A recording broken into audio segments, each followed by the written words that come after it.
कैसे हो? अच्छे हो? मैं भी अच्छी हूँ। तो अब तक हम लोगों ने एक कविता और दो पाठ, पाठ एक बंकुशाही की प्यास और पाठ दो तोते का जन्मदिन, हमने पूरा का पूरा समाप्त कर लिया है। अब हम आएंगे पार्ट 3 पे। पर पार्ट 3 में आने से पहले आप लोगों ने बारिश का मौसम तो बहुत ही अच्छे से मस्ती में मनाई होगी, बहुत ही इंजॉय किया होगा। तो उस बारिश के मौसम में क्या होता है, जब बारिश होती है तो पेड़ पौधे कैसे हो जाते हैं, उनके ऊपर की धूल मिट्टी सारी की सारी निकल जाती है ना। और वो बड़े हरे भरे दिखने लगते हैं। तो हमारा जो जितना भी आसपास का की प्रकृति है वो बहुत ही सुंदर हरी भरी दिखने लगती है। पौधे बड़े हो जाते हैं, फूल भी खिल जाते हैं और हर चीज़ हरी भरी अच्छी दिखने लगती है ना। तो और मौसम भी अच्छा हो जाता है। लेकिन जब बारिश होती है तो बारिश जब ख़त्म हो जाती है तो उसके बाद क्या होता है, हमने कभी आसमान में देखा है, हमें कुछ दिखाई देता है जो सतरंगी होता है। सतरंगी का मतलब 7 रंगों वाला। तो हमको आसमान में ये दिखाई देता है, इसको हम क्या कहते हैं? इंद्रधनुष। और ये 7 रंगों का होता है। ये कितने रंगों का होता है? 7 रंगों का होता है। और ये जो है बादलों की ओट में से निकलता है, इसलिए मैंने 2 बादल भी बना दिए यहाँ पर। ठीक है।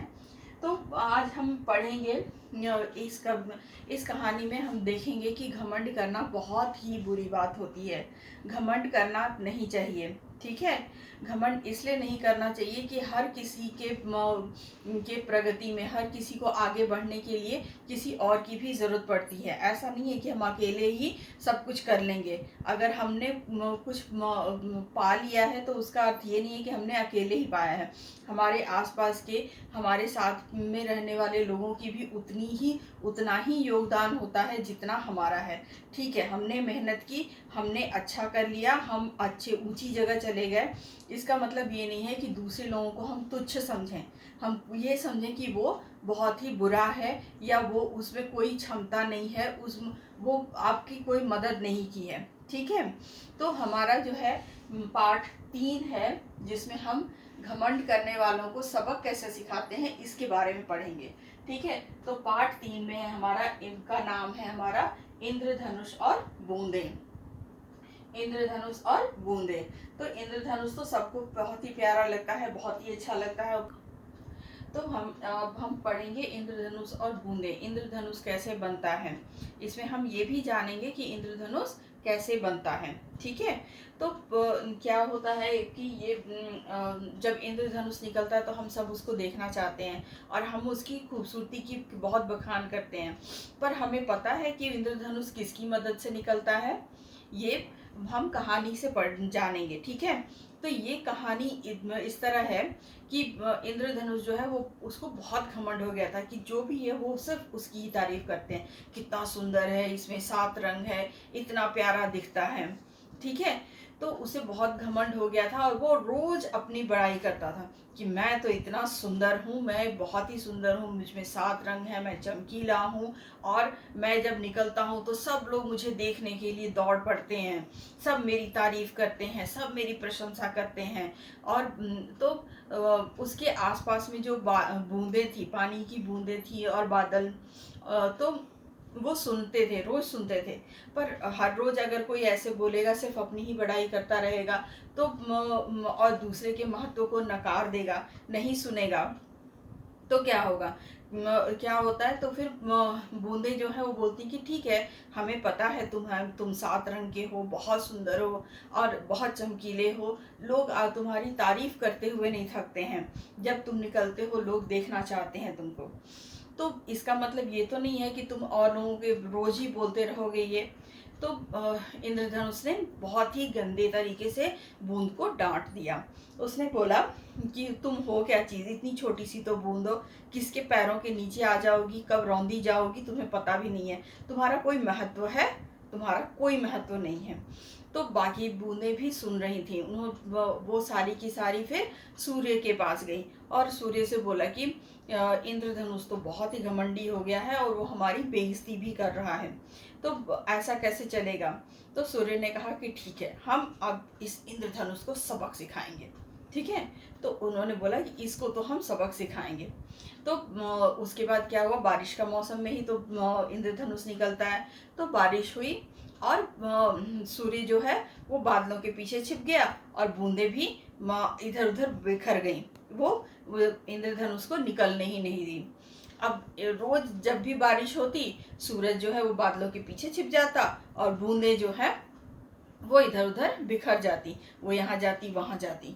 तो क्या हुआ कि अब इंद्रधनुष बहुत परेशान कि मैं कैसे निकलूं, मैं कैसे दिखूं, जब तक ये सूर्य की रोशनी नहीं आएगी और ये बूंदें जो हैं अब एक साथ इकट्ठी नहीं होंगी, मैं कैसे दिखूंगा।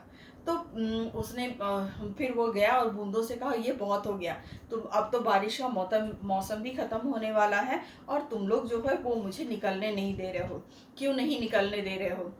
तो उसके बाद फिर बूंदों ने कहा अब पता चला कि हमारे बिना आप नहीं निकल सकते, तो हमारा भी उतना ही महत्व है। तो इंद्रधनुष ने कहा बस अब बारिश भी ठीक है, मुझे माफ़ करो, लेकिन अब मुझे निकलने भी तो दो, क्योंकि अब बारिश का मौसम ख़त्म हो जाएगा तो मैं कैसे निकलूँगा। फिर दोबारा बारिश तो अगले साल ही आएगी और फिर बारिश का मौसम जब अगले साल आएगा तभी मैं निकल पाऊँगा।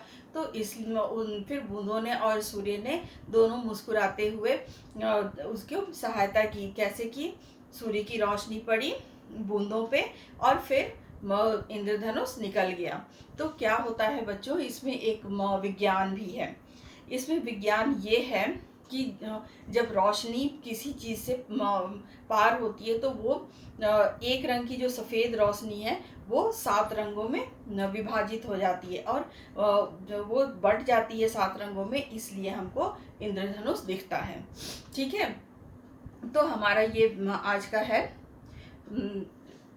तो इस कहानी से हमको ये पता चलता है कि इंद्रधनुष अपने सुंदर तो दिखता है पर मेहनत किसकी है, बूंदों की और सूर्य की। तो इस तरह से इंद्रधनुष का घमंड कम हुआ और वो उसने इनकी बूंदों की और सूरज का महत्व भी समझा। तो उनकी महत्व को समझने के लिए उसको ये सबक सिखाया गया। तो इस बारे में ये कहानी है। इस कहानी को हम पढ़ेंगे और पढ़ने से पहले अब आप एक बार सारांश तो आपने देख ही लिया, सुन लिया। आप अपनी नोटबुक में इस पिक्चर को बनाएंगे। मैं आपको दिखाती हूँ इंद्रधनुष की इस तस्वीर को, इस चित्र को आप बनाएंगे, उसमें रंग भरेंगे अपनी फेयर हिंदी की नोटबुक में। ठीक है, तो इसके साथ मैं ये पाठ यहीं पे समाप्त करती हूँ। घर में रहिए, स्वस्थ रहिए, अच्छे से रहिए और खुश रहिए। ठीक है, और पढ़ाई कीजिए, होमवर्क सारे के सारे करके मुझे भेजिए। ठीक है, गुड बाय।